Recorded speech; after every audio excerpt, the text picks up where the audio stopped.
is a Fox News alert. Trump's nominee for Attorney General Pam Bondi was just confirmed by a vote of 54 to 46. Joining me now, Chris Bedford, author of Beltway Brief. Chris, the lone Democrat to vote for Bondi was Senator Fetterman of Pennsylvania. It's frankly despicable that more Democrats didn't vote for her. She's eminently qualified for this job, which once again shows you that this is about politics with the minority party right now.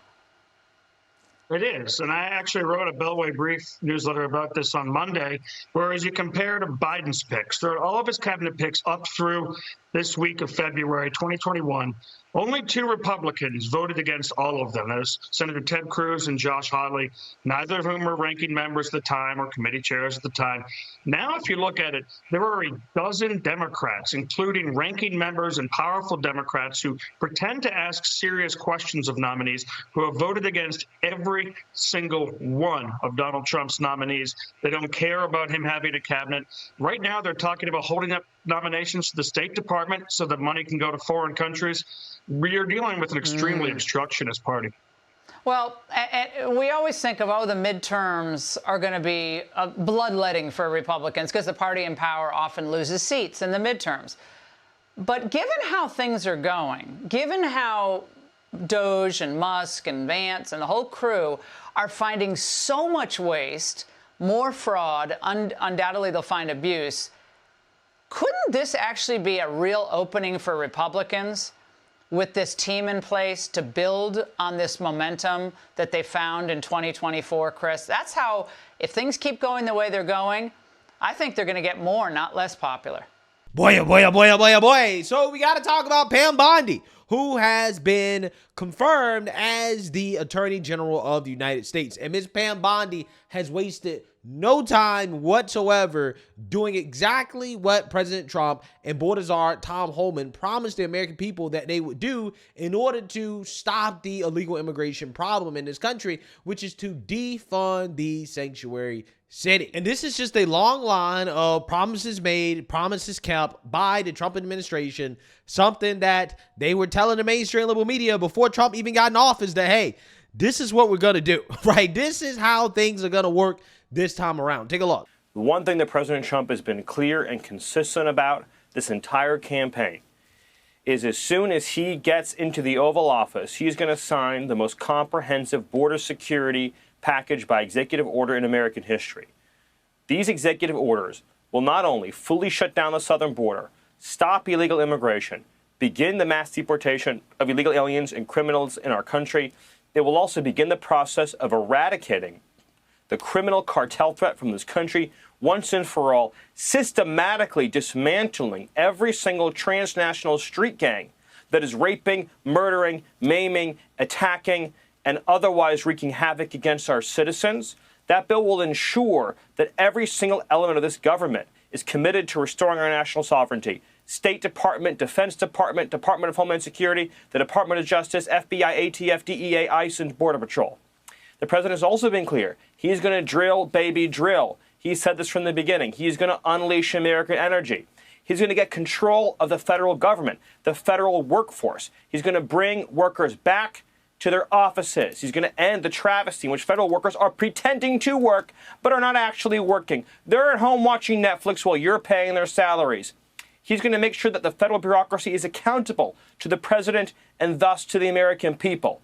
He's going to stop sending taxpayer dollars overseas where it does not belong, and he's going to stop funding radical left-wing NGOs that hate Americans and hate the American people, and he is going to stop the insanity of waste all across this federal government, and he's going to fight to bring down inflation and to make life affordable again for Americans, and so many other executive actions in the first day, in the first week, all throughout this presidency, Sean. I mean, we can't say the Democrats and the mainstream liberal media and the liberal cities weren't warned, right? This is what was going to happen. I mean, I would characterize Stephen Miller as like probably the brains of the operation, to be honest with you. I mean, the dude is basically a genius when it comes to this type of government organizational restructuring, okay, that we're seeing here. But as I said from the beginning, after Trump got elected, in order to make this operation to secure the border and to mass deport illegal immigrants from this country, we have to focus on the sanctuary cities, because that is where the criminals go to commit crimes. And lo and behold, the Trump administration, that's what they're focused on. Okay, as you have ICE agents showing up to Aurora, Colorado to conduct raids and to find and arrest Tren de Aragua gang members. You know, the right-wing conspiracy that the liberal media says isn't true about how they're gang members taking over apartment complexes in Aurora. Well, ICE pulled up and basically confirmed that yet again another right-wing conspiracy turned out to be true. Take a look. Federal immigration raids sweeping across the Denver metro as hundreds protest President Trump's crackdowns at the state capitol. Thank you for joining us for Denver 7 News at 5. I'm Jessica Porter. And I'm Micah Smith. We begin with several federal agencies, including ICE, helping Homeland Security with immigration enforcement at multiple Denver metro locations. Take a look at your screen. The ICE Denver field office said 100 plus members of Tren de Aragua were targeted in the operations today. Well, I'm disgusted by it. We were a very easy target. A shocking scene unfolding this morning at the Cedar Run Apartments in Denver. Multiple agencies, including ICE, DEA, and the FBI, were involved in a massive Homeland Security operation. People were seen in handcuffs being escorted to a bus parked at the back of the street before protesters arrived shortly after. One tenant who's lived there for 14 years expressed her anger over the operation. I was expecting this to happen, and not just because we do have immigrants here, but because this place has a reputation and its name has been put out there as if this is a dangerous place and whatnot, which it isn't, but I was expecting this to happen. Well, you know, many of those protesters very upset with ICE. They're especially upset with President Trump and his immigration policies, and specifically those mass deportations. Now, I'll step out of the way so you can see what this crowd of protesters looks like right now. This is no longer hundreds of people. This is at least a couple of thousand. A couple of thousand protesters have been in and around the Colorado State Capitol throughout this afternoon. This crowd has thinned out just a bit, but still a massive crowd here outside the Capitol. At times, some of these protesters, hundreds by the hundreds, breaking off to protest and march down the streets of downtown Denver. Now, many of these protesters, they represent the immigrant community, some of them children of immigrants, many of them just angry about the president's immigration policy, including those raids, those ICE raids that happened this morning in Denver and Aurora. Some concerned about families and children potentially getting caught up in those raids. Other protesters here represent the LGBTQ community, specifically the transgender community, which feels under attack with the president signing an executive order just this afternoon banning transgender athletes from women's sports. And really out here, it's a coalition of people protesting President Trump and his administration. Here's what some of them had to tell us earlier. But I think people are pretty angry. They're pretty tired of seeing things being eroded, our rights being eroded. Trump doesn't have a mandate. There are people that have that want to protect what we have. Yeah, so you seen that, you heard that, okay? When liberals are upset, I'm happy, okay? That's the general rule of thumb here, and they're going to be really, really, really upset about this because, again, as I told you guys at the beginning of this video, Attorney General Pam Bondi, first day, she wasted zero time getting down to the nitty-gritty. She has ordered the DOJ to pause funding for sanctuary cities. Let's read here. Newly inaugurated, Attorney General Pam Bondi ordered the defunding of jurisdictions that refuse to cooperate with federal immigration authorities Wednesday, potentially cutting off a significant source of money for New York. Bondi, 59, issued the edict shortly after being sworn in by Supreme Court Justice Clarence Thomas at an Oval Office ceremony with President Trump in attendance. Quote, the Department of Justice will ensure that, consistent with law, sanctuary jurisdictions do not receive access to federal funds from the department, Bondi's first day memo says. Yeah, so that's a big deal for law enforcement because a lot of these liberal cities, these sanctuary cities, get federal grants for law enforcement, and that's a lot of money that they're going to lose out on. Now, I don't believe that this is actually going to affect New York City because Eric Adams has basically said he's going to cooperate with the feds, right? And Eric Adams is playing the game correctly the way that these other Democrats should be playing the game if they were smart, but because they're dumb and they're also attached to the progressive left, they can't abandon the progressive left. They've decided they're going to die on this hill of defending illegal immigrant criminals. Quote, consistent with the applicable statutes, regulations, court orders, and terms, The Department of Justice shall pause the distribution of all funds until a review has been completed, terminate any agreements that are in violation of law or are the source of waste, fraud, or abuse, and initiate clawback or recoupment procedures where appropriate.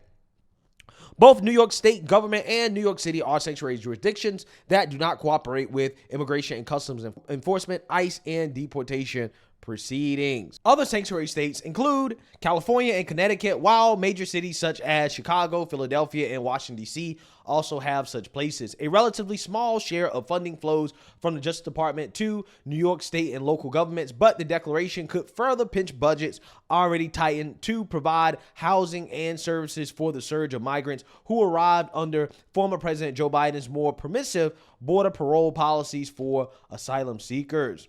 The memo orders an immediate 60-day pause on distribution of funds, with the report on further steps due to Bondi's desk within 45 days. Bondi's order also says the DOJ shall not enter into any new contract, grant, or other agreement to provide federal funding to non-governmental organizations that support or provide services either directly or indirectly through subcontracting or other arrangements to removable or illegal aliens. It's unclear if the action portends a broader initiative by the Trump administration to use financial leverage to force states and cities to comply with the president's promised mass deportation of illegal immigrants. Yeah. So you seen that, you heard that. Pam Bondi, day one, not playing around. Okay. Defunding these sanctuary cities. It has to happen. It has to happen because a lot of these cities are bankrupt. So if you pause the federal funding, then you may see some of these mayors and these city councils change their mind. And of course they're going to sue, but I'm just saying in the ideal scenario, they choose to actually help the federal government and federal law enforcement rather than to take a chance on their city becoming a city of chaos and destruction because they can't fund their law enforcement, right? They can't pay for law enforcement due to the fact that they are broke and the federal funds are drying up. Hopefully this forces their hand. But until then, we have these woke mayors, like, for example, Brandon Johnson of Chicago. He is set to testify before Congress on these sanctuary city policies. Breaking news and late word today from Chicago City Hall that Mayor Brandon Johnson will travel to Washington to testify before the House Oversight Committee. The topic, Chicago's sanctuary city status. CBS News Chicago political reporter Chris Ty is in our newsroom with what's at stake and what may await him in the nation's capital. Chris. Hey, Marie, it's a safe bet that it will be a hostile Washington awaiting Mayor Johnson and 3 other sanctuary city mayors who late today confirmed they will join him on the Hill March the 5th. The people of Chicago want to have a far broader conversation in this moment. But this representative wants to have a very specific conversation with you and your colleagues. Well, I find that to be, disingenuous, quite frankly. A tone change from the mayor since last week when we pressed him on this trip to attend a Republican-led House committee to talk about the risks and rewards of Chicago's sanctuary city status. I'm not quite sure if this is the forum in which that could take place. Late word today, he is going, along with the mayors of Boston, Denver, and New York City, all invited to speak before the House Oversight Committee March 5th. Democrats are hyperventilating and sensationalizing it. Representative James Comer of Kentucky leads the committee. Upon learning the mayors attending, he posted online, sanctuary mayors have prioritized criminal illegal aliens over the American people. They owe Americans an explanation for their policies that jeopardize public safety and violate federal immigration law by releasing dangerous criminal illegal aliens back onto the streets. And that we will press these mayors for answers and examine measures to enforce compliance with federal immigration law. This is really about our democracy. Tuesday, the mayor said his team was working with the other mayors about the trip and the other asks being made by Comer's committee. We're coordinating with 3 other cities because, again, they didn't just ask for the city of Chicago. They didn't just ask for me to show up to testify. There are a series of documents that they are requesting. City Hall has not clarified if they'll be providing the documents requested by the committee, but the city's chief attorney framed it this way. They have requested a host of documents. We'll be discussing with them specifically issues around what it is that they've requested of us, and we don't anticipate being obstructionists in any way. So what documents are we talking about exactly? Representative Comer wants all documents and communications pertaining to sanctuary status, including those between the cities themselves, Boston, New York, Denver, Chicago, state officials, and non-governmental organizations. CNN today is reporting that newly sworn-in Attorney General Pam Bondi will continue with efforts from her office to pause all federal funding for sanctuary cities. The Trump White House has made it clear federal funding is on the line for cities and organizations that don't align with White House policies. Marie. That could mean some serious repercussions for our area. Chris, thank you so much. Wow. Wow. I'm loving it, guys. I am absolutely loving what's happening right now. And President Trump is trying to keep all of his promises. This is amazing. Absolutely amazing. This is exactly what I've been asking for. In March 5th? Oh, I'm marking that deal on my calendar. I may live stream that hearing, right? I may live stream these woke mayors having to answer to Congress about these sanctuary cities, right? We're going to see about that. That's going to be a hell of a day, okay? I can't wait for that day. I can't wait to see Brandon Johnson squirm. Can't wait. What I really can't wait for is to see one of these mayors arrested, to be honest with you, okay? Who knows? Maybe it'll happen. So, yeah, I mean, we're going to see. Democrats are definitely going to start boohoo-whining and crying about this. But at this point, President Trump has thrown so many things at the Democrats. They don't know what to cry about. I think they've just chosen that they're going to cry about Elon Musk. That's their target. But, I mean, we have all the protests now, right? The Mexicans are protesting. The LGBTQ, they're protesting. Pro-Palestinians are protesting. Everybody's protesting, right? The whole left, all the radicals, they've come out in full force. This is an unbelievable timeline. Absolutely unbelievable. So, hey, let me know what you guys think. Make sure you like, comment, and subscribe. Most importantly, share a Black conservative perspective. Peace.